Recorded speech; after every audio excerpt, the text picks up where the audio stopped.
கொஞ்சம் வழி கொடுத்து அந்த முதல் வண்டியை கொஞ்சம் வெளியே அமைச்சீங்கன்னா, இந்த மீடியா வண்டியோ அந்த முதல் வண்டியோ கொஞ்சம் வெளியே அமைச்சிருங்க. தலைவர் வண்டி இங்க நிக்கட்டும். ஒரு 3 வண்டி முன்னாடி போனோம். கொஞ்சம் அதுக்கு வழி தருமாறு அன்போடு கழக தோழர்களை கேட்டுக்கொள்கிறோம். கொஞ்சம் வர ஓரமா உட்கார்ந்துட்டு நம்மளுடைய மகளிர் அணி, நம்முடைய மகளிர் தோழிகள் எந்திரிச்சு வர பாருங்க. தலைமை கொஞ்சம் இந்த வண்டிக்கு வழி விடுங்க. வர காருக்கு கொஞ்சம் வழி விட்டுருங்க. கழக தோழர்கள் அனைவரும் கொஞ்சம் விட்டுவீங்க. வர கார் 2 வண்டிக்கு கொஞ்சம் வழி விட்டுருங்க. மீடியா வண்டிக்கு வழி விட்டுருக்கீங்க. இதோ உங்களிடையே உதயசூரியன் சின்னத்திலே வாக்கு சேகரிக்க புரட்சி நாயகன் அண்ணன் திருமாவளவன் அவர்கள் உதயசூரியன் சின்னத்திலே வாக்கு சேகரிக்க இதோ வந்து விட்டார். எஸ்கார்ட் வண்டி கொஞ்சம் முன்னாடி வந்துருங்க. ஆனா பாயிண்ட் கொஞ்சம் முன்னாடி வாங்க. கொஞ்சம் முன்னாடி வந்துருங்க. எஸ்கார்ட் வண்டி கொஞ்சம் முன்னாடி போடுங்க. ஆனா கொஞ்சம் முன்னாடி போடுங்க. அண்ணா சட்டமன்ற உறுப்பினர் அண்ணா தலைவர் கூப்பிடுறாங்க. எம்பி நம்மளுக்கு கூப்பிடுறாரு.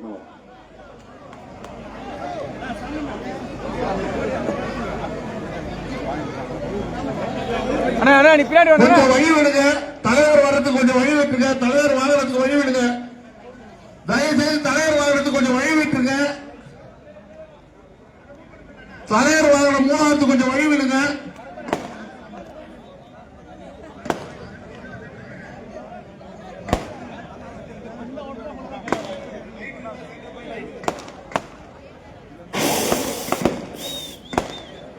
தலைவர் வாகனத்தை தயவுசெய்து இந்த லைட் போட்டுருக்க இதுதான் பாயிண்ட்.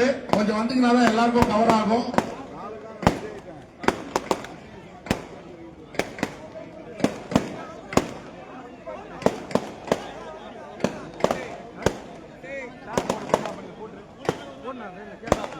சிறப்பாக வரவேற்பு வழங்கிய சிறமாட்ட தோழர்களுக்கு அண்ணனின் சார்பாகவும் கழகத்தின் சார்பாகவும் நன்றியை தெரிவித்துக் கொள்கிறோம்.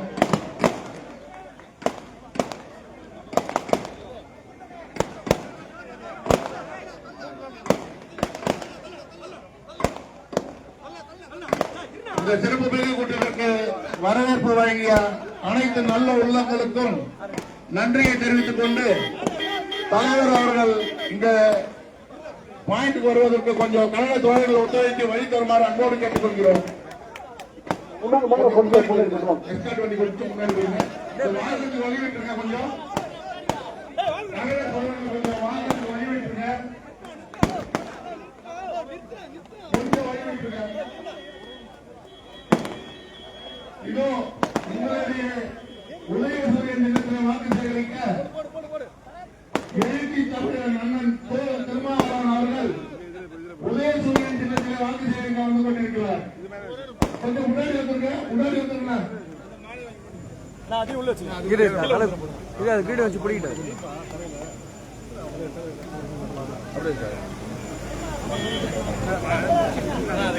அது மட்டும் கையில்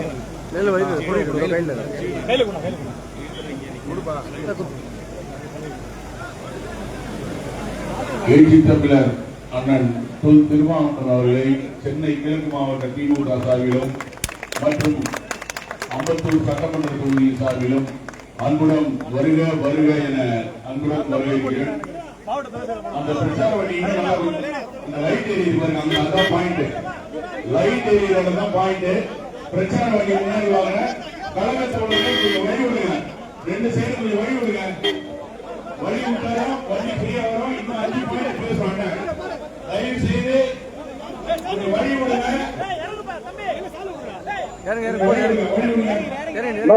மேலான தலைவர் எழுச்சி தமிழர் அவர்களை அம்பத்தூர் தொகுதி மாவட்டத்தின் சார்பில் ஒட்டுமொத்த சார்பில் நெஞ்சார வருக வருக வருகான எழுச்சியுடன் வரவேற்கிறோம். எழுச்சி தமிழர், எழுச்சி தமிழர், எழுச்சி தமிழர், எழுச்சி தமிழர், எழுச்சி தமிழர், எழுச்சி தமிழர், எழுச்சி தமிழர், எழுச்சி தமிழர், எழுச்சி தமிழர், எழுச்சி தமிழர்.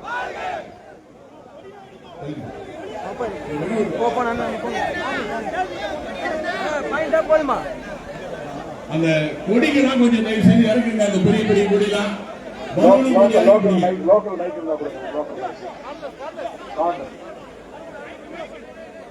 Hello hello. நமது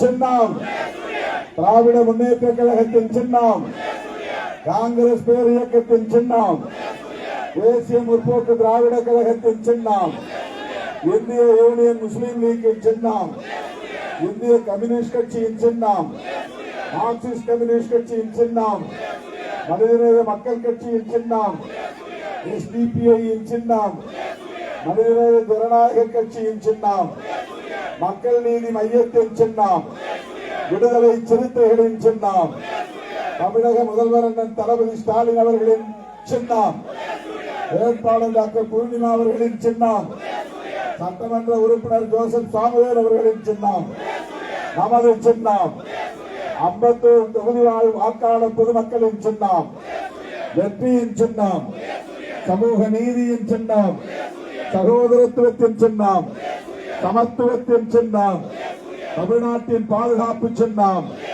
தமிழ் மக்களின் பாதுகாப்பு சின்னம், தமிழர் பண்பாட்டின் பாதுகாப்பு சின்னம், நமது சின்னம், தளபதி முத்துவேல் கருணாநிதி ஸ்டாலின் சின்னம், தளபதி முத்துவேல் கருணாநிதி ஸ்டாலின் அவர்களின் சின்னம், நமது சின்னம், வெற்றியின் சின்னம். அன்பார்ந்த தோழர்களே, நமது வெற்றி வேட்பாளர் டாக்டர் பூர்ணிமா அவர்களே, உடன் வருகை தரும் சட்டமன்ற உறுப்பினர் அன்பு சகோதரர் ஜோசப் சாமுவேல் அவர்களே, விடுதலை சிறுத்தைகள் கட்சியின் மாவட்ட செயலாளர் எம்பி இப்ராஹிம் அவர்களே, மற்றும் தோழமை கட்சிகளை சார்ந்த மாவட்ட பொறுப்பாளர்களே, பகுதி வட்ட பொறுப்பாளர்களே, விடுதலை சிறுத்தைகள் கட்சியின் மண்டல செயலாளர் தம்பி வழக்குரைஞர் கதிர் நிலவன் அவர்களே,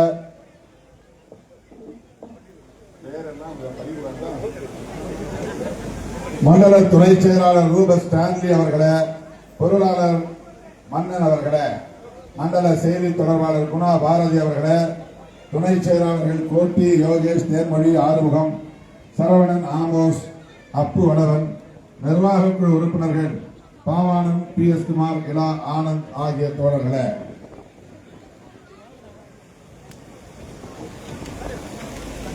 திராவிட முன்னேற்ற கழகத்தின் மண்டல குழு தலைவர் பி கே மூர்த்தி அவர்களே, தேர்தல் பார்வையாளர் சன் முனியாண்டி அவர்களே, குமரி விஜயகுமார் அவர்களே, நாகராஜ் அவர்களே, எல்பிஎஃப் மோகன் அவர்களே,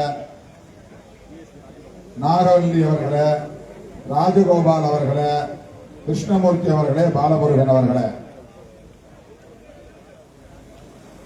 மற்றும் காங்கிரஸ் பேர் இயக்கத்தை சார்ந்த பீர் முகமது, மன்சூர், தேமுதிக பிரணி, மதிமுக Suresh, CPM Gopi, CPI Vijayakumar, SDPI Ahmed, Muslim League Rasool, Sheikh Mansoor, மக்கள் நீதி மையத்தின் பொறுப்பாளர் தனபால், SMK சுபாஷ் ஆகிய தோழமை கட்சிகளை சார்ந்த முன்னணி பொறுப்பாளர்களே, மற்றும் இந்த பகுதி வாழ் வாக்காளர் பொதுமக்களே, திரளாக கூடியிருக்கிற நமது தோழமை கட்சிகளை சார்ந்த செயல் வீரர்களே, என் உயிரின் உயிரான விடுதலை சிறுத்தைகளே, உங்கள் அனைவருக்கும் என்னுடைய பணிவார்ந்த வணக்கத்தை தெரிவித்துக் கொள்கிறேன். மாண்புமிகு முதலமைச்சர் தளபதி ஸ்டாலின் அவர்களின் வாழ்த்துக்களை பெற்ற வேட்பாளர் டாக்டர் பூர்ணிமா அவர்களுக்கு உங்களின் பொன்னான வாக்குகளை, முத்தான வாக்குகளை உதயசூரியன் சின்னத்திலே முத்திரையிட்டு அவரை பெருவாரியான வாக்குகளின் வித்தியாசத்தில் வெற்றி பெற செய்ய வேண்டுமாறு கேட்டுக் கொள்கிறேன். தமிழக முதலமைச்சர் அவர்களின் ஆட்சி தொடர வேண்டும், அவரது சாதனைகள் தொடர வேண்டும். மகளிர் விடியல் பயணம் இந்தியாவிலேயே வேறு எந்த மாநிலத்திலும் இல்லாத ஒரு புதிய திட்டம், புரட்சிகர திட்டம். பெண்களை தன்னம்பிக்கையோடு வளர்த்தெடுக்கிற தொலைநோக்கு பார்வையுள்ள ஒரு திட்டம்.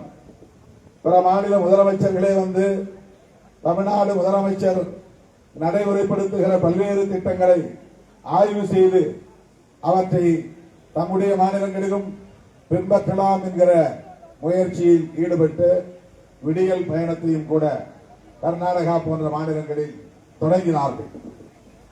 கடந்த 5 ஆண்டு காலமாக இதை வெற்றிகரமாக நடத்தி பல மாநிலங்களுக்கு முன்னோடி திட்டமாகவும் புரட்சிகர திட்டமாகவும் நடைமுறைப்படுத்தி வருகிற சாதனையாளர் நம்முடைய முதலமைச்சர் அவர்கள். இந்த விடியல் பயணம் மட்டுமல்ல, மகளிர் உரிமை தொகை இன்றைக்கு ராகுல் காந்தி அவர்கள் கூட இந்த தேர்தல் பிரச்சாரத்தில் அதை பாராட்டி சிலாகித்து பேசியிருக்கிறார்.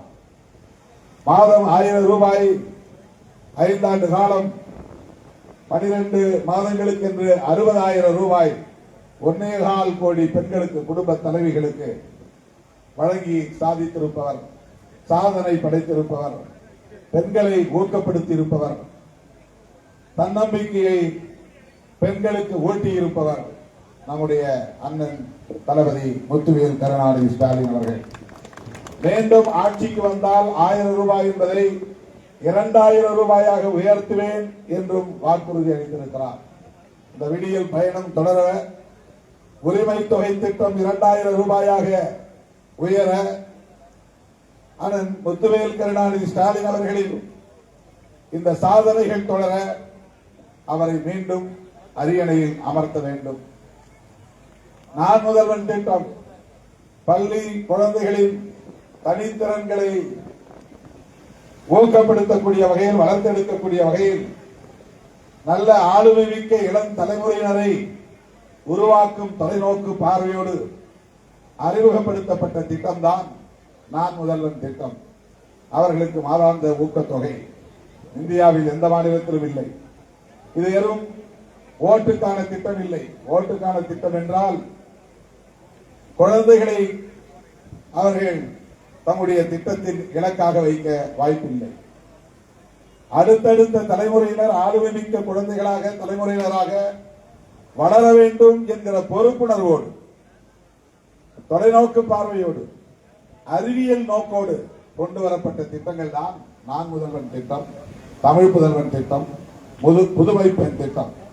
இதெல்லாம் பள்ளி குழந்தைகளுக்கான திட்டங்கள்.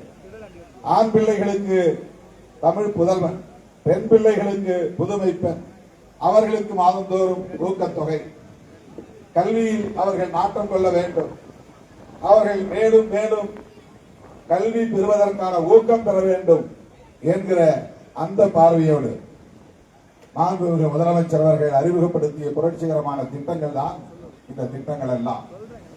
இப்படிப்பட்ட திட்டங்கள் எதுவும் எந்த மாநிலத்திலும் இந்தியாவில் இல்லை. அது மட்டுமில்லாமல் காலை சுற்றுலா திட்டம், காமராஜர் காலத்திலே மதிய உணவு திட்டம் இருந்தது. எம்ஜிஆர் காலத்திலே அது சத்துணவு திட்டமாக பரிணாமம் பெற்றது. முத்தமிழ் அறிஞர் கலைஞர் அவர்களின் ஆட்சி காலத்தில் அது முழுமையான சத்துணவு திட்டமாக நாள்தோறும் முட்டை, சத்துருண்டை மாவு போன்றவற்றை வழங்குகிற திட்டமாக பரிணாமம் பெற்றது. இன்றைக்கு நம்முடைய முதலமைச்சர் அவர்கள் காலை சிற்றுண்டி திட்டம், இது எந்த மாநிலத்திலும் இல்லாத ஒரு புரட்சிகர திட்டம். பள்ளி பிள்ளைகள் பள்ளிக்கு வந்து பசியாறி விட்டு பாடம் கவனிக்க வேண்டும் என்கிற தாயுள்ளத்தோடு இந்த திட்டத்தை வெற்றிகரமாக நடைமுறைப்படுத்தி இருக்கிறார். மீண்டும் ஆட்சிக்கு வந்தால் அந்த திட்டம் 8ஆம் வகுப்பு வரை மாணவர்கள் வரையிலும் நீட்டிக்கப்படும், விரிவாக்கம் செய்யப்படும் என்று மாண்புமிகு முதலமைச்சர் அவர்கள் தேர்தல் வாக்குறுதி அளித்திருக்கிறார். இப்படி சொல்லிக்கொண்டே போகலாம். 80 வயது 70 வயதுக்கு மேல் முதிர்ச்சி அடைந்தவர்களின் இல்லம் தேடி சென்று ரேஷன் பொருட்களை வழங்குகிற தாயுமானவர் திட்டம், மக்களை தேடி மருத்துவம் திட்டம், இப்போது தேர்தல் வாக்குறுதியிலே இல்லத்தரசிகளுக்கு 8000 ரூபாய் கூப்பன் வழங்குகிற திட்டம், பெண்களை மையப்படுத்தி முன்னிறுத்தி எதிர்காலம் பெண்களின் கைகளில் தான் என்கிற அடிப்படையில் இந்தியாவில் எந்த மாநிலத்திலும் இல்லாத வகையில் திட்டமிட்டு அவற்றை எல்லாம் வெற்றிகரமாக நடைமுறைப்படுத்திய நமது மாண்புமிகு முதலமைச்சர் அவர்களின் ஆட்சி தொடர அவர் கனவுகள் நனவாக இந்தியாவில் வேறு எந்த மாநிலமும் இல்லாத அளவுக்கு பொருளாதார உற்பத்தி முன்னணி வகிக்கிற மாநிலமாக, அதாவது ஒட்டுமொத்த உற்பத்தி ஜிடிபி வளர்ச்சியடைந்த ஒரு மாநிலம்.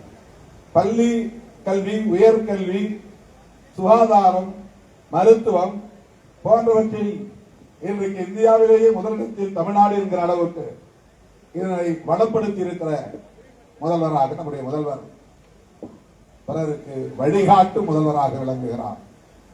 நேற்றைக்கு கூட நாங்கள் எல்லோரும் டெல்லிக்கு சென்றோம். முந்தா நாள் மாண்புமிகு முதலமைச்சர் அவர்கள், யாரும் இங்கே தேர்தல் பணி செய்ய வேண்டாம், விரைந்து கிளம்புங்கள், டெல்லிக்கு செல்லுங்கள், பாஜக ஒன்றிய அரசின் பாசிச சதி திட்டத்தை முறியடிக்க வேண்டும், அந்த திட்டத்தை, அந்த மசோதாவை தோற்கடிக்க வேண்டும் என்று இந்தியாவிலேயே முதலில் கொதித்து எழுந்த முதலமைச்சர் நம்முடைய முதலமைச்சர் அவர்கள் தான்.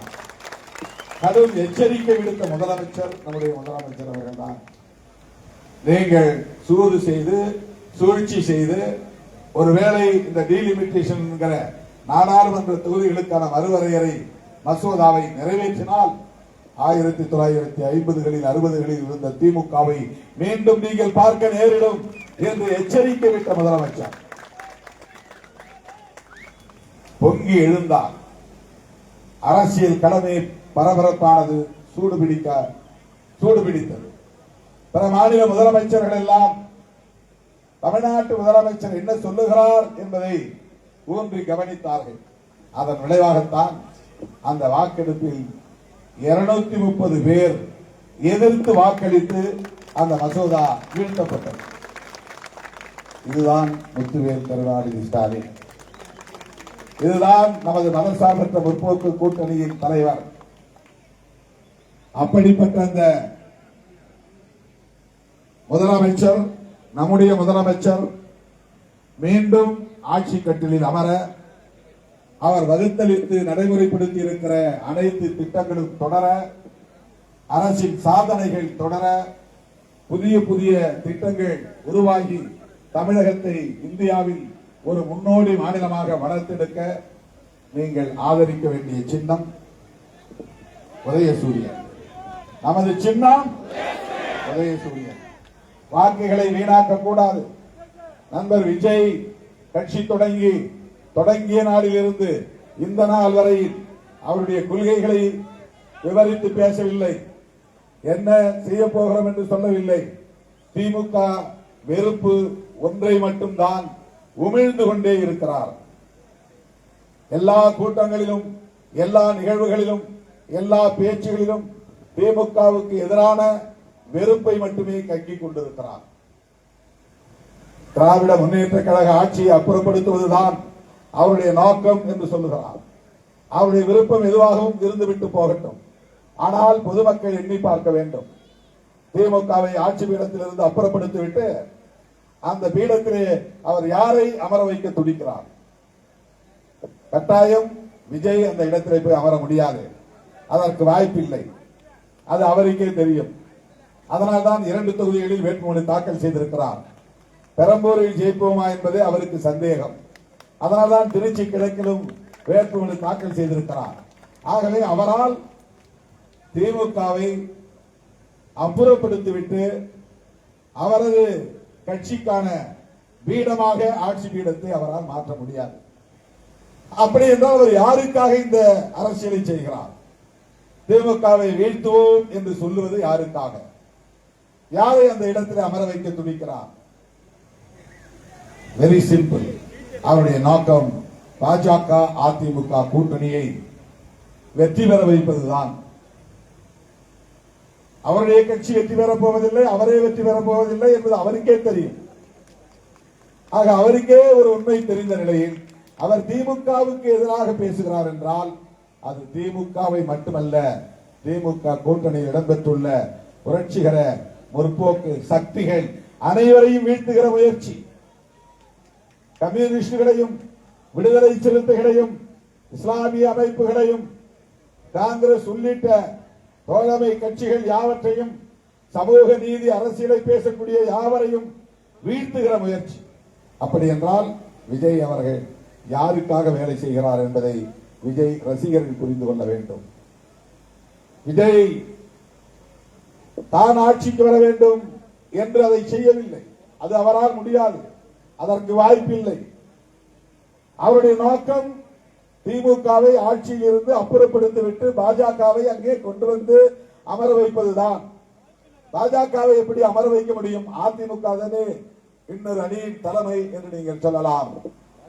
அதிமுக பாஜகவின் பிடிக்குள் இருக்கிற ஒரு அமைப்பு. அது எப்போதே பாஜகவின் பிடிக்குள் சென்று விட்டது. சிபிஐ மூலம் உருவாக்க பெற்றிருக்கிற ஒரு அணிதான் அதிமுக, பாஜக, அன்புமணி பாமக, ஜி.கே. வாசன், டிடிவி தினகரன், இவர்கள் அத்தனை பேரையும் சிபிஐ அச்சுறுத்தி ஒன்று சேர்த்து வைத்திருக்கிறது. அது சிபிஐ உருவாக்கிய கூட்டணி. நம்முடைய கூட்டணி சிபிஐ அங்கு வகிக்கிற கூட்டணி. நம்முடைய சிபிஐ இருக்கிறார். இது இடதுசாரிகளின் கூட்டணி, இது முற்போக்கு சக்திகளின் கூட்டணி, இது ஜனநாயக சக்திகளின் கூட்டணி, இது சமூக நீதியை பாதுகாப்பதற்கான கூட்டணி, வலதுசாரிகளை விரட்டி அடிப்பதற்கான கூட்டணி. பாஜக தான் தன்னுடைய கொள்கை எதிரி என்றால் பாஜகவை தனிமைப்படுத்திவிட்டு அதிமுகவோடு கூட்டணி சேர்ந்திருந்தால் ஒரு வகையிலே விஜய் சரியான நடவடிக்கை மேற்கொண்டிருக்கிறார், உத்தியை கையாண்டிருக்கிறார் என்று நாம் சொல்லலாம். திமுகவை தோற்கடிப்பதற்காக அதிமுகவோடு சேர்ந்திருக்கிறார். சரி, அதிமுகவும் பெரியார் பாசறையில் வளர்ந்த கட்சி. இன்றைக்கு அது தன்மை மாறி இருக்கலாம், ஆனாலும் அதற்கு ஒரு பாரம்பரியம் இருக்கிறது என்று சொல்லலாம், நியாயப்படுத்தலாம்.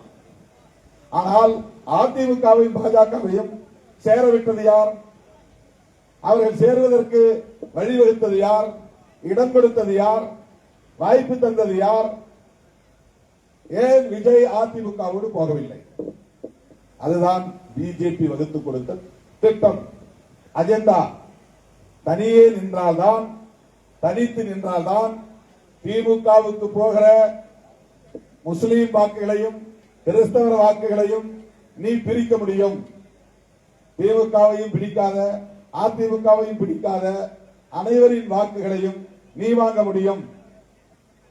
அதிமுகவையும் பிடிக்காத, பிஜேபியையும் பிடிக்காத அனைவரின் வாக்குகளையும் நீ வாங்க முடியும்.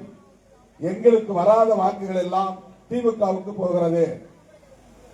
ஆகவே அந்த வாக்குகளுக்கு நீ ஒரு வழியை உருவாக்கி உனக்கான களத்தை ஏற்படுத்திக் கொள். இதுதான் பிஜேபி நண்பர் விஜய்க்கு தந்திருக்கிற அஜெண்டா. நேரடியாக அதிமுக பிஜேபியோடு கூட்டணி வைக்கிறது. மறைமுகமாக பிஜேபி வகுத்து தந்த செயல் திட்டத்தை நடைமுறைப்படுத்துகிறது விஜய் கட்சி. அவ்வளவுதான். ஆகவே விஜய் தொண்டர்களுக்கும் அதிமுக தொண்டர்களுக்கும் நான் விடுக்கிற வேண்டுகோள், நீங்கள் போடுகிற ஓட்டு விஜய்க்கு போட்டால் அது விஜய்க்கு போகாது, அது பிஜேபிக்கு தான் வலு சேர்க்கும்.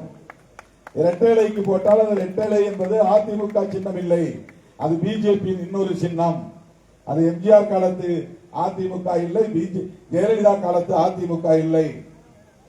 ஆகவே இரட்டைலைக்கு போடுகிற ஒவ்வொரு ஓட்டும் பிஜேபிக்கு வலு சேர்க்கும். எடப்பாடி அவர்களை பொறுத்தவரையில் ஆட்சியில் அமர வேண்டும் என்பது அவருடைய ஆசை இல்லை. அவர் எதிர்கட்சி தலைவராக இருந்தால் போதும் என்றுதான் நினைக்கிறார்.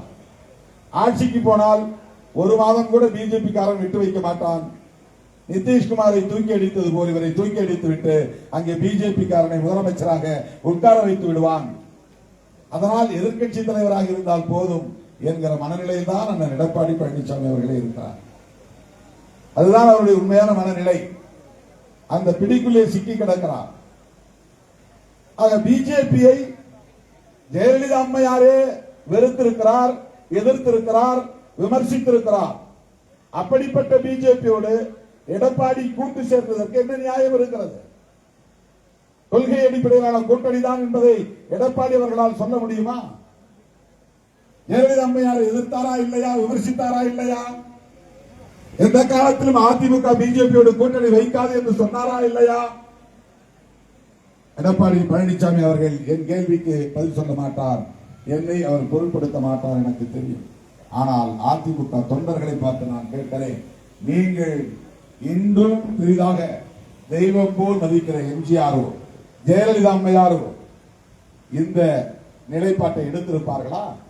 தமிழர் விரோத கட்சியோடு தமிழ்நாட்டு மக்களுக்கு எதிரான கட்சியோடு, தமிழர் பண்பாட்டுக்கு எதிரான கட்சியோடு, திருவள்ளுவருக்கு காவி பூசுகிற, காவி உடை உடுத்துகிற கட்சியோடு, பெரியாரையே அவமதிக்கிற கட்சியோடு கூட்டணி சேர்வார்களா? எடப்பாடி சேர்ந்திருக்கிறார் நம்முடைய அரசியல் ஆதாயத்திற்காக, பாதுகாப்புக்காக. எனவே அதிமுக தொண்டர்களுக்கும் விஜய் தொண்டர்களுக்கும் நான் தெரிவித்துக் கொள்ள விரும்புகிறேன், நீங்கள் திமுகவை எதிர்த்து வாக்களிப்பதாக எண்ணிக்கொண்டு போடுகிற ஒவ்வொரு ஓட்டும் பிஜேபியை வலுப்படுத்துவதாக அமையும். பிஜேபி தமிழ்நாட்டில் வந்து அமர்ந்தால், அவர்கள் வலுப்பெற்று விட்டால், அவர்கள் கரம் ஓங்கினால் தமிழ்நாடு உத்தரப்பிரதேசம் போல் அமைதி இழந்து போகும், பீகாரை போல் அமைதி இழந்து நிற்கும். முஸ்லிம்களும் இந்துக்களும் இங்கே நல்லிணக்கத்தோடு சகோதரத்துவத்தோடு வாழ்கிறார்கள். கிறிஸ்தவர்களும் இந்துக்களும் இங்கே சகோதரத்துவத்தோடு வாழ்கிறார்கள். ஆனால் பிஜேபி வலுப்பெற்றால் அந்த சகோதரத்துவம் சிதைந்து போகும், அமைதி கெட்டு போகும், சண்டை, சாதி சண்டை பெருகும், மத சண்டை பெருகும், வெறுப்பு அரசியல் பரவும். திருப்பரங்குன்றத்தில் எப்படி பதற்றத்தை ஏற்படுத்தினார்களோ அப்படி நாளொரு மேனியும் பொழுதொரு வண்ணமும் தமிழ்நாட்டை பதற்றத்திலேயே வைத்திருப்பார்கள். அந்த கும்பலுக்கா வலு சேர்க்க போகிறீர்கள்? அதிமுக தொண்டர்களுக்கும் தாவேக ரசிகர்களுக்கும் இதைத்தான் நான் வேண்டுகோளாக வைக்க கடமைப்பட்டிருக்கிறேன். தமிழ்நாட்டை பாதுகாக்க வேண்டுமானால், தமிழர் பண்பாட்டை பாதுகாக்க வேண்டுமானால், பெரியார், அண்ணா, கலைஞர் கட்டி காப்பாற்றிய சமூக நீதியை பாதுகாக்க வேண்டுமானால், புரட்சியாளர் அம்பேத்கர், தந்தை பெரியார், மாமேதை காரல் மார்க்ஸ் போன்றவர்கள் விரும்பிய விளிம்பு நிலை மக்களின் அரசியலை பாதுகாக்க வேண்டுமானால் நீங்கள் வாக்களிக்க வேண்டிய சின்னம் உதயசூரியன். மாண்புமிகு முதலமைச்சர் முத்துவேல் கருணாநிதி ஸ்டாலின் அவர்களின் வாழ்த்துக்களை பெற்ற வேட்பாளர் டாக்டர் பூர்ணிமா அவர்களுக்கு உதயசூரியன் சின்னத்திலே வாக்களித்து அவரை பெருவாரியான வாக்குகளின் வித்தியாசத்தில் வெற்றி பெறச் செய்யுங்கள், வெற்றி பெறச் செய்யுங்கள் என்று கேட்டு விடைபெறுகிறேன். நன்றி, வணக்கம். நமது சின்னம், நமது சின்னம் சிறுத்தைகளின் சின்னம், விடுதலை சிறுத்தைகளின் சின்னம், நமது சின்னம் வெற்றியின் சின்னம், 51 தொகுதி வாழ் வாக்காளர் பொதுமக்களின் சின்னம்.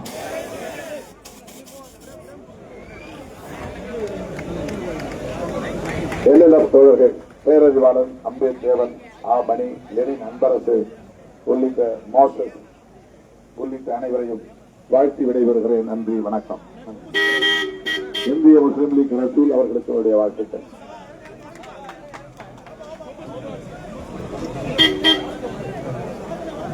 சஞ்சனா, நிவேதா, லோகேஸ்வரி, தருண், அபிஷேக், அர்ஜுன் ஆகிய டி மல்லர் மற்றும் அகாடமி தோழர்களுக்கு என்னுடைய வாழ்த்துக்கள்.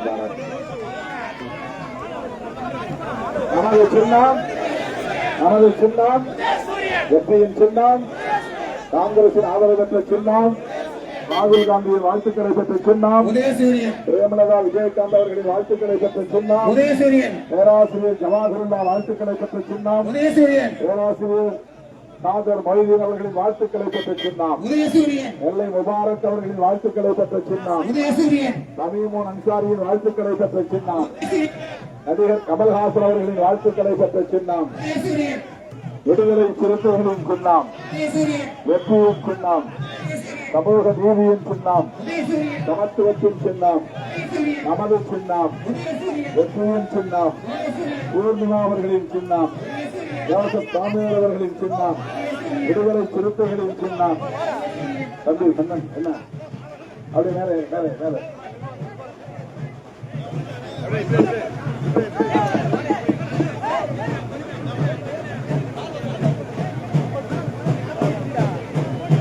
அம்பத்தூர் விடுதலை சிறுத்தைகள் தொகுதி மாவட்டத்தின் நிர்வாகத்தின் சார்பில் எழுச்சி தமிழர்களுக்கு மரியாதை செய்யப்படுகிறது. மாலை அணிவித்து